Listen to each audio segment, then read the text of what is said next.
Trka je jednostavno trnabe dobro, ajde da kažem, solidno, međutim ono što mu prava skodi da je to nešto nepredvidljivo.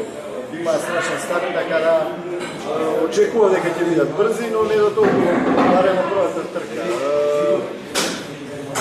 Може би имавме некоја грешка во сетапот, бидејќи сепак пробувавме на суво на дожд, така да едноставно левиот пневматик не издржа трката, круг пред крај, едноставно целиот слој од гумата се откина, не беше возможно да се вози, можевме да ризикуваме да го завршам тој круг, а може би ќе излетавме дека па ќе го штетевме возилото.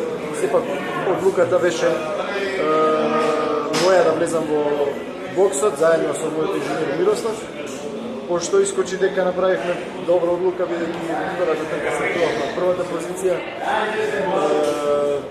Едноставно после стартот во втората трка бев убеден дека возилото ќе биде одлично како што треба, бидејќи моите механичари направија некои промени помеѓу двете возења во период кога е дозволено да се прават, да се средуваат возилата, така да направи идеален сетап, благодарение на нив, извозевме и го освоихме првото место, што е многу битно за самата за самиот шампионат, бидејќи сепак имаме добри шанси за освојување на титулата, што ќе се случи во Мост. Се надевам дека има добра трка таму и дека сите любители на брзото возење трки да ги уживаат, а ја да се потпрем да донесем преда во Македонија. Поздрав за сите гледачи на Дерби.